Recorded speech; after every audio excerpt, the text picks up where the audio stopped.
जी friends, TLC क्या होती है? जिसको हम थिन लेयर क्रोमेटोग्राफी कहते हैं। और इसको परफॉर्म किस तरह करते हैं, क्या इसके लिए बेस्ट प्रैक्टिस क्या है, कैसे कंपेयर करते हैं लिक्विड क्रोमेटोग्राफी से। और बहुत इंपॉर्टेंट चीज़ कि इस पे हम कैलकुलेशन कैसे करते हैं। जैसे आप एचपीएलसी पे कैलकुलेशन करते हैं तो इसमें क्या क्राइटेरिया होता है थिन लेयर क्रोमेटोग्राफी में, जिसको हम टीएलसी कहते हैं। आज की वीडियो का फोकस यही, ये सारे क्वेश्चन क्लियर करेंगे और टीएलसी सीखते हैं कि बेसिकली परफॉर्म किस तरह करना है, प्रिंसिपल क्या है और आप कैलकुलेशन किस बेस पे करते हैं। तो आगे चलने से पहले आप देख रहे हैं मेरे चैनल वॉइस ऑफ ज्ञानी और मैं सफदर खान ज्ञानी। देखिए, मेरे सवाल से आपके काफ़ी सवाल आ रहे थे कि टीएलसी पे एक वीडियो चाहिए, डिस्कशन हो, तो आज की वीडियो इसी टॉपिक पे है। तो टीएलसी बेसिकली क्या है कि इसको हम थिन लेयर क्रोमेटोग्राफी कहते हैं। क्रोमेटोग्राफी के डिफरेंट टाइप्स होती है, उसमें से एक टाइप ये भी है। अब लिक्विड क्रोमेटोग्राफी जो आप एचपीएलसी पे करते हैं उसमें क्या होता है कि आपका जो मोबाइल फेज है एक सॉल्वेंट होता है, मूविंग सॉल्वेंट। यहाँ पे मोबाइल फेज एक मूविंग सॉल्वेंट होता है, ठीक है। लेकिन वहाँ पे आपका स्टेशनरी फेज स्टेनलेस स्टील का एक कॉलम होता है, जबकि यहाँ पे आपका स्टेशनरी फेज एक सिलिका प्लेट होती है। एक प्लेट होती है, ग्लास प्लेट होती है, जिसके ऊपर सिलिका की एक कोटिंग होती है। ये कोटिंग वाली ग्लास प्लेट आप लेबोरेटरी में मैनुअल भी प्रिपेयर करते हैं और ये आपको प्रिपेयर्ड भी मिलती है, रेडीमेड भी मिलती है इंडस्ट्री के अंदर, डिफरेंट मार्केट से अवेलेबल होती है। तो बिजनेस कल्चर के अंदर, इंडस्ट्री के अंदर आप रेडीमेड यूज़ करते हैं, खुद से नहीं बनाते। यूनिवर्सिटी कॉलेजेस के अंदर आप खुद से बना रहे होते क्योंकि वो बिजनेस कल्चर नहीं होता स्टूडेंट के लिए।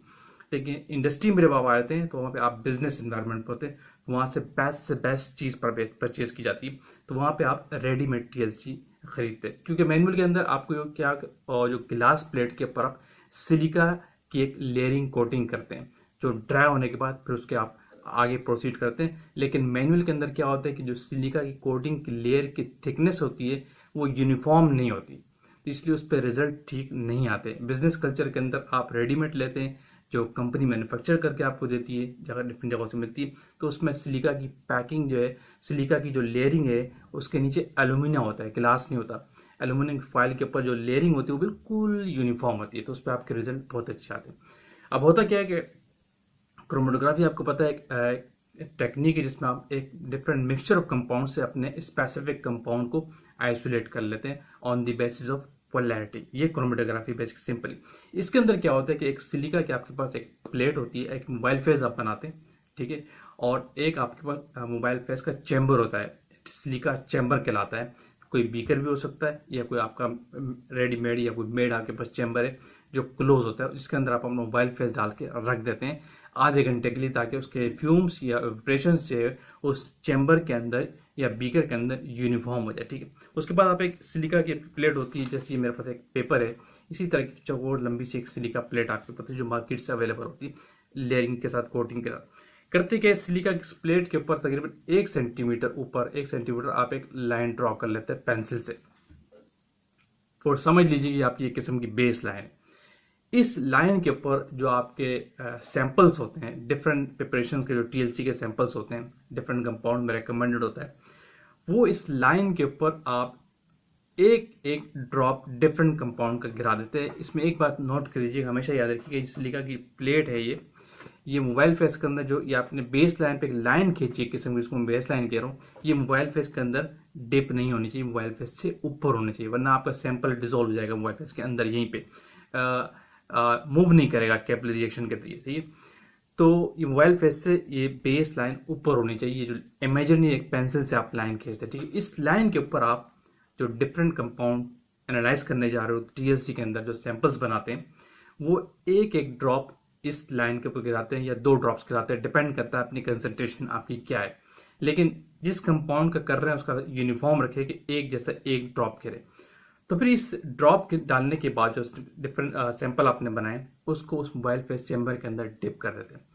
कुछ देर के बाद आप देखते हैं कि ये सॉल्वेंट मूव करने लग जाता है सिलिका की प्लेट के ऊपर थ्रू कैपिलरी एक्शन, जो आपने केमिस्ट्री में पढ़ा होता है। और on the basis of polarity ये जो कंपाउंड्स होते हैं डिफरेंट लेवल पे मूव हो रहे होते हैं।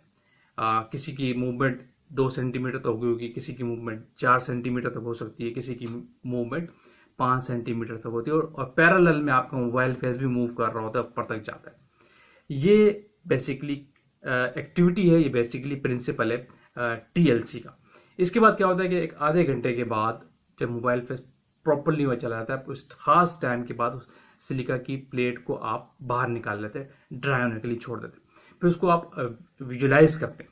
ठीक है, जो विजुलाइजेशन का है, अगर आपको कलर कंपाउंड है तो आपको वैसे नेकेड आई से नजर आ जाता है, लेकिन अगर कलर कंपाउंड नहीं तो आपको विजुलाइज नहीं, तो फिर आप इसके लिए UV चैम्बर्स यूज करते हैं, निन हाइड्रेन के स्प्रे करते हैं, डिफरेंट स्प्रे आते हैं, डिफरेंट इसको विजुलाइज करने के भी 2 से 3 मेथड होते हैं। उसके तहत आप उन स्पॉट्स को जज करते हैं जो आपके स्पॉट्स मूव हुए, एक इमेजिनरी बेस लाइन जो आपने खींची थी उससे कहाँ तक उन्होंने मूव किया।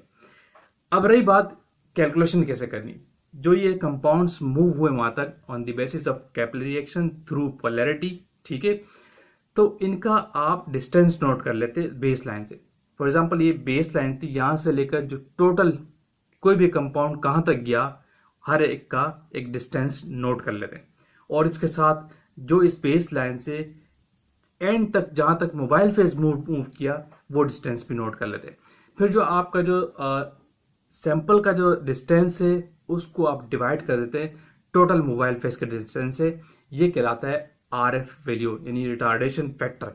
इस तरीके से बेसिकली आप कैलकुलेशन कर रहे होते हैं, यहाँ पे कोई एरिया नहीं ले रहे होते। ठीक है, सैंपल्स का डिफरेंट तरीकों से मोबाइल फेस के साथ कंपैरेटिवली एक रेशियो निकालते, रिटार्डेशन फैक्टर निकालते, इसको हम RF वैल्यू कहते हैं। जस्ट इसकी बेस पे आपकी हो रही होती है कैलकुलेशन, यानी आपका जो सैंपल कितने डिस्टेंस तक मूव किया वो डिस्टेंस नोट करेंगे। फॉर एग्जाम्पल वो A था, और जो मोबाइल फेस से टोटल डिस्टेंस ट्रेवल किया बेस लाइन से कहाँ तक वो गया, एक खास टाइम तक चैम्बर से वो निकाल लेते हैं आप TLC प्लेट, तो उस डिस्टेंस को टोटल मोबाइल फेस के डिस्टेंस को डिवाइड कर देंगे सैंपल के जो डिस्टेंस था, तो आपके पास RF वैल्यू हो जाएगी, वो कहलाती है रिटार्डेशन फैक्टर। ये बेसिकली हर कंपाउंड का एक डिफरेंट RF फैक्टर होता है, चेकलिस्ट के अंदर अवेलेबल होता है, तो उससे फिर आप कंपेयर करते हैं कि ये इसका RF factor with in limit आया है या आउट हुआ या कुछ हुआ है, इससे आप उसकी कैलकुलेशन करके उसके रिजल्ट को पास करते हैं। तो ये बेसिकली वेरी बेसिक कंसेप्ट है TLC का, जो आप यूनिवर्सिटी से भी करते आ रहे होते हैं, और उसके बाद आप इंडस्ट्री के अंदर भी टेस्ट परफॉर्म करते हैं। इंडस्ट्री में ज़रा आपको इन्वायरमेंट डिफरेंट मिलता है, फैसिलिटीज़ डिफरेंट मिलती है, TLC की प्लेट रेडीमेड आपको मिल रही होती है, लेकिन प्रिंसिपल थ्योरी सारी चीज़ें वही होती है, और मेन चीज़ है कैलकुलेशन, जो आप जस्ट रिटार्डेशन फैक्टर की बेस पे आप दिखा रहे होते हैं। हर कंपाउंड का डिफरेंट RF वैल्यू होती है। क्लियर हो गया? मैंने आसान लफ्जों में आपको समझाया कि बेसिकली TLC है क्या इसका प्रिंसिपल है, कैसे इसको परफॉर्म करते हैं, और क्या प्रिकॉशनरी मेजर से आपने के मोबाइल फेस की जो प्लेट है, आपकी TLC की प्लेट है, उसको मोबाइल फेस से कितना डिप करना चाहिए, इसका प्रिकॉशनरी मेजर है, और सैंपल्स का स्टॉप ड्रॉप कितना गिराना चाहिए, प्रिकॉशनरी मेजर है, यूनिफॉर्मली आपको ड्रॉप गिराना चाहिए, और कैलकुलेशन कैसे करते हैं वो आपको पता है, जस्ट RF वैल्यू निकालते हैं, रिटार्डेशन फैक्टर होता है जो आप कंपेयर कर लेते हैं उसके अपने कंपाउंड से, जिसकी बेस पे आप रिजल्ट को अपने कंप्लाई करते हैं या नॉन कंप्लाई हो रहा होता है, अगर वैल्यू ठीक आए तो। वीडियो का एंड करते हैं, होपफुली वीडियो आपने लाइक किए। अगेन कहूंगा जो लोग चैनल पर न्यू है कमेंट्स किए, कोई भी क्यूरीज है आप ओपनली पूछ सकते हैं, क्लियर नहीं आप कमेंट में पूछ सकते हैं। वीडियो को लाइक कीजिए, शेयर कीजिए, कमेंट्स कीजिए। अगेन कहूंगा जो लोग चैनल पर न्यू है वो तो लाजमी सब्सक्राइब कीजिए ताकि इस तरह की टेक्निकल वीडियोस आप तक पहुंचती रहे। Thank you for watching. अल्लाह हाफिज़।